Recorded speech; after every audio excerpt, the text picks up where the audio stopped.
This is the second episode of my series, Legend of Zelda with Psychology and Philosophy. In this episode, I'll be exploring the hidden implications of trauma, coming of age, and the continued journey inward for Link and the player. Grief and trauma are two major themes in the Zelda series, and these two emotional states are not entirely dissimilar. In fact, they have a lot in common. Both words describe the deepest forms of existential pain a person can endure, and one of these two mental states can easily transform into the other. Both entail despair, hopelessness, anxiety, rage, and sometimes nihilism. Both can spur extreme dissociative states. Both can potentially wound a human mind beyond repair. This is what occurs when life throws something at us that we are simply ill-equipped to process, something which, at its worst, shatters our sense of emotional safety, instilling in us an ever-present, unspeakable dread, causing us to mature too suddenly in some ways while stagnating in others. And this can be for a variety of reasons. Perhaps it scars us so deeply because at the time we were too young to understand the events as they unfolded, and the resulting cognitive dissonance never went away. Perhaps it all just happened at such an unbelievably bad time that it felt like the very universe was kicking us while we were already down. Or perhaps something damaged our ability to trust others and we never quite felt the same again. Perhaps our sense of having a home was marred by painful memories of loss or upheaval. Or we simply experienced something that was, at the time, so disturbing that we developed an extreme aversion to anything that even reminds us of the event. Now, most of the kinds of experiences which might emotionally wound a child happen to Link somewhere in the series. He seemingly handles it quite well, but I just want you to pause for a second and try to imagine your hypothetical child, younger sibling, or childhood best friend in this situation.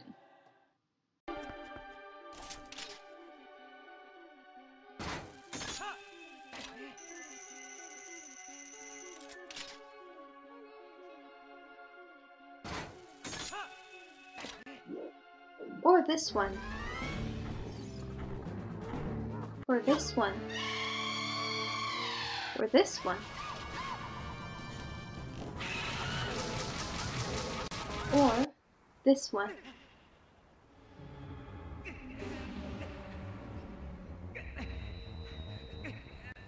Or even this one.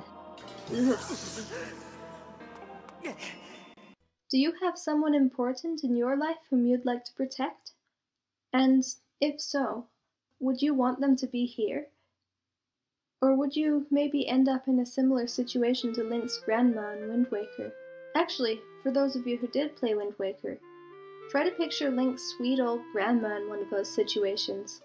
Though, then again, maybe she's secretly even more badass than Link. Generally speaking, Link is an icon of strength and adaptability. But there are some things that no mortal being can ever truly be ready for. Death and violence are the major causes of trauma and grief. Those who experience war, violation, loss, or cruelty in its various forms are rarely left unscathed. But even emotional violence can be traumatizing, especially for children. Intrusive parenting styles, broken homes, separation, neglect, alienation. All of these things can make us feel as though the proverbial rug has been ripped out from under us. And even when we are lucky enough to get through childhood unscathed, generally speaking, going through changes of any sort can be a painful experience.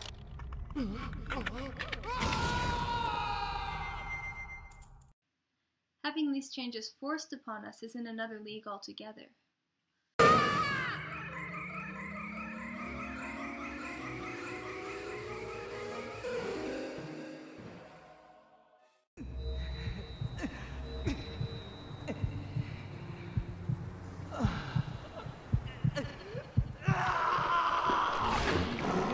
Of course, in no way do I imply that change in of itself is a negative thing. Change is inherently neutral. It's what we do with these changes in our lives and how we respond to conflict that ultimately defines who we are. but this is by no means a simple task.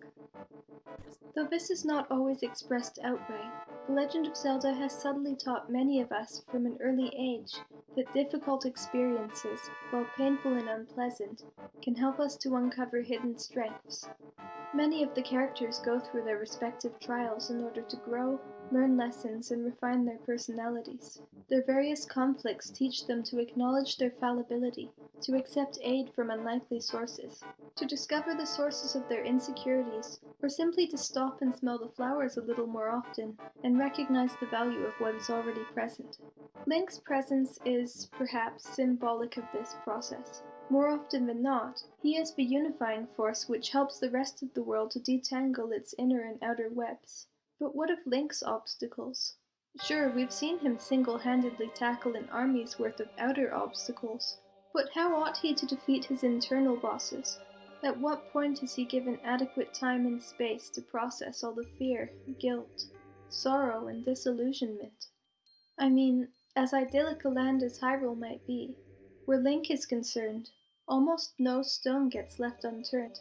He's forced to see everything, the good, the bad, the baffling, and the transcendent, often before he has reached a crucial plateau in his emotional development, before he considers himself to be an adult, regardless of what the rest of the world considers him to be.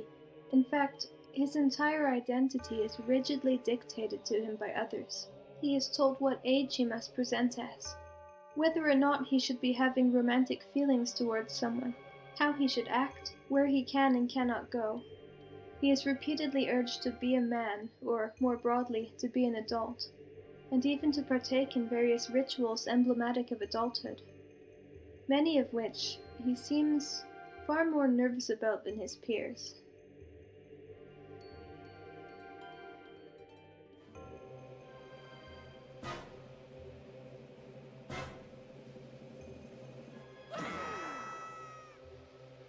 I'm certain this rings true for many of us. At what point did we or will we truly grow into adults?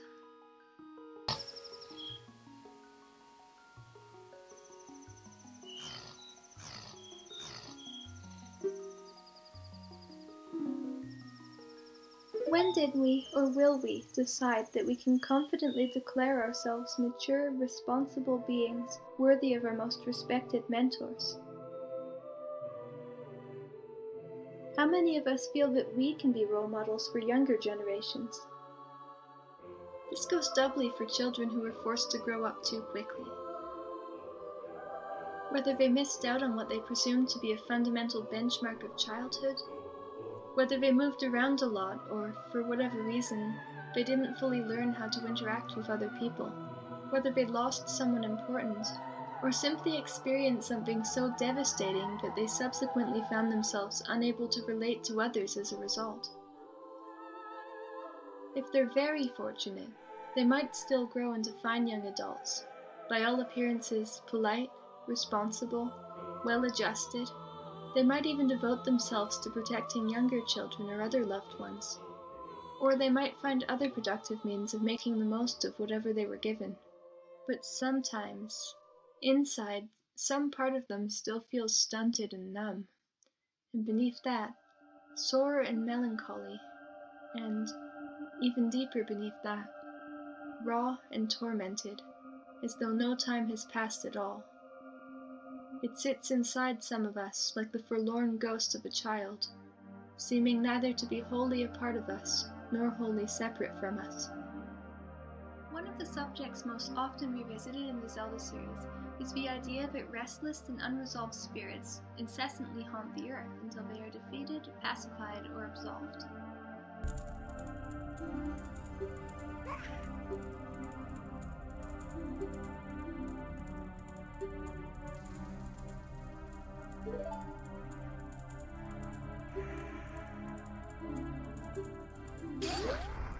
We see this again and again in Ocarina of Time, Majora's Mask, Wind Waker, Twilight Princess, Breath of the Wild, Phantom Hourglass, and Spirit Tracks. In Link's Awakening, a ghost character literally stalks Link until he agrees to take it to its former home, and then, finally, to its grave. I mean, It's bad enough that Link always has to be the errand boy for the living population. But this is just ridiculous, you mangy astral freeloaders. You want to fish? Okay.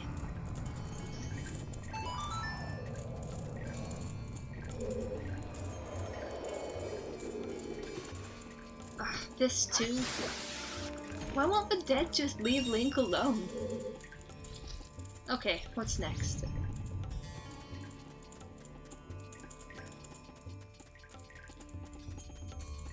What? Now you too? What do you want then? Oh, okay. The dead thing wants another dead thing in a jar. Sure, we're not here to judge. But what are ghosts, symbolically, to us? Sure, they're usually literal within their own contexts. But, like many things in fantasy fiction, they have deep-set figurative roots in psychological, philosophical, and even spiritual concepts. Returning to a previous topic, dream psychology, it is widely believed that characters within our own minds are symbolic expressions of, often though not always, unresolved or developing aspects of our circumstances and personalities. Phantoms, mummies, and other undead creatures could therefore be metaphorical of lingering sorrows within our own minds. Past conflicts which resurface time and again, sometimes returning with a vengeance, no matter how often we attempt to suppress and mitigate them. The dead creatures in The Legend of Zelda are generally the most fearsome, ugly, and unwanted things we have to deal with.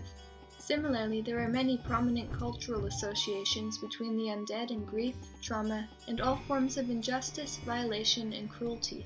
So, I personally think it's appropriate that, at least initially, these guys tend to be the enemies over which Link has the least amount of control. They are the least respectful of our boundaries at large, hiding inside objects, following Link the farthest out of almost any enemy type, paralyzing him and, by extension, the player, phasing in and out of existence willy-nilly, respawning at infuriating rates, and generally playing by their own rules. No matter how skilled the player might be, Link cannot simply force them to appear or disappear. Instead, the player must use masks, melodies, magic, and other trickery to fully interact with them. Powers which he usually acquires after entering exceptionally dark and haunted spaces, or otherwise challenging or confronting them in some fashion. In addition to the lens of truth, a looking glass which reveals more authentic versions of reality and allows Link to see hidden ghosts, the Song of Healing, which contains the power of palliation, the Sun's Song, which brings light into dark spaces, and his transformation and extrasensory perceptions in Twilight Princess. Link gains a baffling array of abilities and artifacts which enable him to communicate with or control not just the undead, but also friendly creatures, wild beasts, monsters, golems, mechanical constructs, and even other people. And just as though soothing an undead spirit, he also aids the living primarily by performing songs or dances, allaying their various sorrows, winning their trust, lending a sympathetic ear, engaging in storytelling, disguising himself as one of them, or even temporarily allying with them. Now, from a less literal perspective, in which all the denizens of Hyrule, Labrina, Termina, Koholint, Holodrum, or wherever, whether good or evil, monstrous or fair, are all characters within one poor confused little guy's nightmare, as it were, resolving and detangling all the drama, starting with the easiest portions while gradually working towards the most challenging and disturbing portions, follows a very similar pattern to the dungeoneering paradigms I discussed in the previous episode. I know this is a bit of a detour, but hear me out for a moment. In this metaphor, the largest and most zoomed-out conflicts involving the gods, Ganon, and the Triforce represent the entirety of someone's persona. This complete picture is the Sacred Realm, or Golden Land, which exists in a benign, peaceful state, right up until something comes along to alter its balance. The fractured and wounded kingdoms which magically form in and around this Sacred Realm upon contact with an unbalanced external force are representative of the unfavorable circumstances in our lives which incline us to retreat inward, sequestering our most vulnerable mental assets by emotionally projecting ourselves into lofty and distant spaces in order to escape pain and conflict. The dungeons nestled within all the sectioned and scattered regions represent the meticulous compartmentalization endemic of this form of escapist projection, which involves the splitting and, in extreme cases, fraying or even scrambling of the original core persona in direct response to suffering, or a conscious or more often unconscious effort to disassociate ourselves from pain by partially occluding our awareness of our own psyche, or, figuratively speaking, making ourselves feel flat, succumbing to partial delusions by shrinking the scope of our perceptions until we partially disappear, a last-ditch effort to make the world disappear, along with all its unbearable circumstances, an inversion which grants us the illusion of control, shutting ourselves in rather than shutting the world out. Now, if and when we are brave enough to approach the dungeons, the proverbial offices and control centers of our delusions, which are, by design, difficult to locate and fairly well guarded to boot, the surrounding landscape becomes increasingly arcane, confusing, and inconvenient. It is, as I stated, scrambled and frayed. Bridges have been removed, rivers have been redirected, and giant chasms divide the very ground on which we tread. Of course, once we get past the dungeon's outer defenses and make it inside, our surroundings become even more arcane and exponentially more treacherous the further inward we venture. The fantastical contraptions on which we are forced to move mimic the emotional backflips and mental contortion we must subject ourselves to in order to avoid the stress, for the alternative spells chaos, malfunction, and, worst of all, new stress sources for the chronically tormented mind, who is already spinning proverbial plates in order to prevent their existing monsters and lava pits from spilling out into the landscape. The intelligent and notably strong opponents, such as mini-bosses, are functionally similar to the most forceful and insidious contraptions within the anguishing mind, which obstinately hinder us from getting any closer to our deepest sources of pain, aka the real bosses, using dirty tricks, misdirection, and stalling tactics at every turn. Once these fellows are dead, the dungeoneering aspect usually becomes comparatively straightforward, and when we reach the actual boss, it usually throws a tantrum at the mere sight of Link. It writhes around angrily, it stomps and groans menacingly. It tries to impress, intimidate, and seduce us with its size, its color, its dazzling array of eyes, its artistically wrought theme song, or its magical stick. When that doesn't work, it attempts to burn us, electrocute us, and freeze us. It even threatens to crush us, to consume us.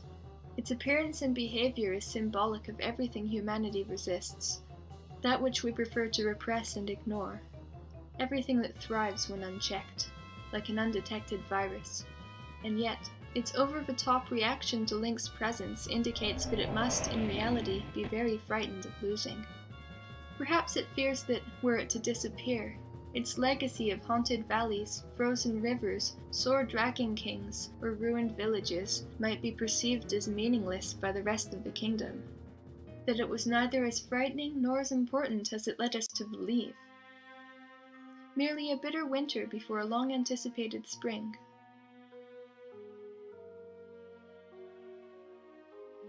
Of course, if we are interpreting the bosses less literally, perceiving them as analogues for the most loathsome aspects of a mind, then we must at least partially acknowledge their rightful place within said mind. Although Link, like other children and even adults who endure profound heartache, cannot reasonably be expected to pick up the pieces as though nothing ever happened. As time goes on, the focal point of our lingering turmoil tends to shift a little. New memories tend to form around the event, and the scaffolds of our internal contexts at all times accommodate said event in regards to future decision-making. Even though we don't always consciously recognize this, once the initial shock of the event is over, it is often an outdated aspect of our own personalities for which we grieve most pitifully. Some moment in history, an idealized version of events, which we cannot bear to abandon. Alongside it is a much less palatable version of events, which we refuse to acknowledge. And if we fail to reunite these incomplete perceptions, and continue a trend of fearful dissection going forward, we build dangerously restrictive walls, And everything in our lives, but especially thoughts and emotions which seem incongruous with our preferred reality, is callously quarantined within specialized fortresses, around which we scatter half-truths, distractions, and elaborate security systems, simultaneously banishing and empowering our most troublesome monsters. There is, of course, genuine hope, for Link, for the player, or for anyone who's willing to make use of it. As I've stated before in my previous video, the clues by which Link is able to dissolve and navigate the illusions are scattered all throughout the landscape. Much in the same way, the average traumatized or deeply troubled mind is usually equipped to detangle at least some of their own webs, by learning to recognize and subsequently analyze what's inside them. To continue the metaphor, Link's various allies and spirit guides, for example, serve an extremely similar function to beneficent beings experienced within dreams and meditations.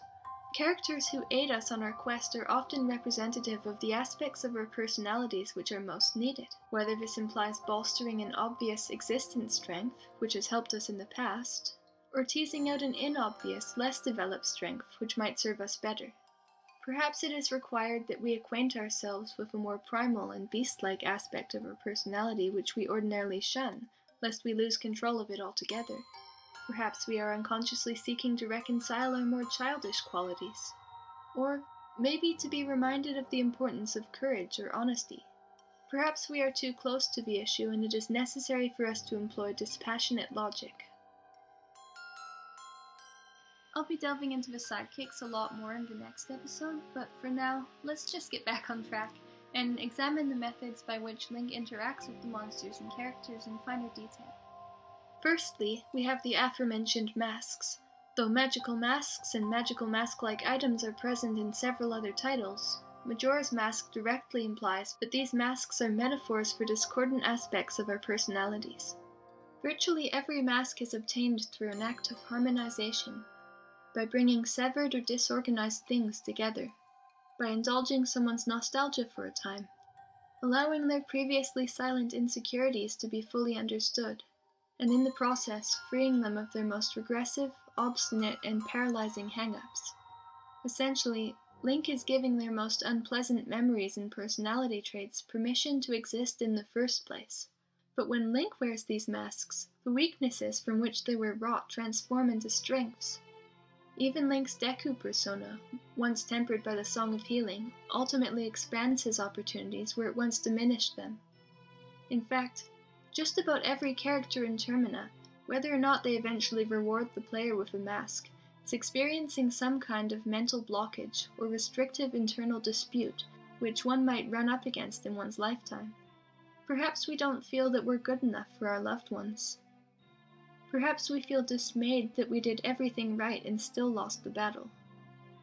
Perhaps we feel too depleted and tired to get started on an important work. Or we've simply been waiting for an eternity for someone to acknowledge our existence. These notions, when left unaddressed, can be the very blades by which we divide and in some cases even mutilate our own personalities. Notions born of a desire to contest and deny part of what we are, our fears, our shortcomings, our regrets and failures, our helplessness or bewilderment, the small or perhaps even large portions of our personality which we least want to experience. Sometimes even preferring to separate our thoughts from our emotions altogether.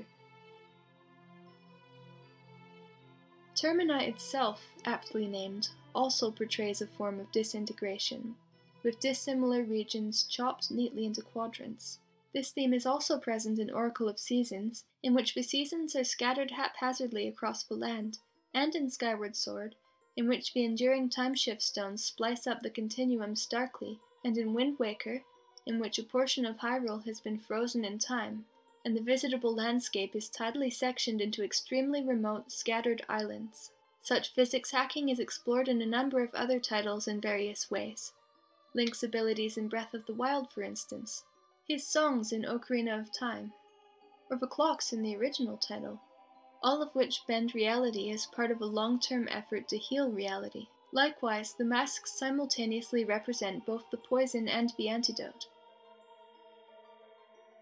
A couple's mask, born of the union of anguishing opposites, the transformation masks, and the mask of truth, whose sole purpose is to force the wearer, and sometimes even passive observers, to learn about the world. Thematically connected to the mask of truth is the lens of truth, which, emblazoned with the Sheikah culture's infamous eye motif, is perhaps one of the most salient examples of a psychologically themed instrument in the series. The Sheikah Eye of Truth, seemingly inspired by themes from real-world mysticism, is one of the most ubiquitous symbols in the Legend of Zelda series, found on clothing, dungeon items, doors, and switches, but it's particularly notable because it heavily borrows from several human religions. Examples of Eyes of Truth can be found in Norse, Egyptian, Hebrew, and Indian mythologies, as well as a myriad of other places. Oftentimes, it is a single symmetrical eye, typically representative of the balancing and unification of alternate perspectives, enabling contrasting ideals to coexist, though expressions of unified versus divided sight do vary somewhat between cultures. With sight being humanity's most relied upon means of surviving and interpreting reality, eyes are frequently featured in metaphorical contexts pertaining to truth, perception, and clairvoyance, whereas blindness or partial blindness tends to symbolize illusion, trickery, or vulnerability. Following this idea, an unbalanced or perverse display of eyes can sometimes symbolize the rigid polarity, mutation, or even disintegration of ideals. In the Zelda series at large, examples of this dichotomy, whether expressed as disharmonious aspects of a greater whole, incomplete or chimerical transformations, partial disintegration, or aberrant clones, can be found in numerous places. There are bosses which resemble conjoined twins, polarized doppelgangers, assemblages of dismembered body parts, humanoid effigies which Link must either reconstruct or systematically disassemble. Most of the time, it is the antagonists and monsters who appear to be especially disintegrated, which I find fitting, given not only Link's role as a harmonizer and peacemaker, but also the idea that the monsters symbolically represent conflict. But Link himself is perhaps the object within the Zelda series most often subjected to significant changes, to which he must either repeatedly adapt, or risk losing himself altogether. For this reason, Link is the most chimerical thing of all. Even his apparently seamless transformations are chimerical in nature, given that he never fully becomes the other, but instead presents as the Link version of whatever he becomes, displaying humanoid traits, having some parts of his wardrobe left intact, or simply becoming the other by proxy rather than direct physical transmutation. Is he a child in an adult's body, or an adult in a child's body? Is he becoming the seagull, or is the seagull becoming him? Is this the Zora part of Link, or the Link part of the Zora? As any actor would tell you, becoming a character often requires one to find common ground and even affinity between oneself and the role one is portraying, which is why talented actors without much in the way of life experience are less common. In that sense, becoming the other and becoming the self could be seen as one and the same, since all of us, on a fundamental level at least, are rather like blank canvases, slathered in layers upon layers of experiential paint, informed by our upbringing and surroundings. And when we think of life in those terms, once more, the inescapable question of who am I rears its ugly head. So what now? I hope you've enjoyed this dissection of Link's existential conflicts. In the next episode, I'm going to be focusing on the why and the who. I'm going to be talking about sidekicks, rebirth, the inner child, and the hero's journey inward.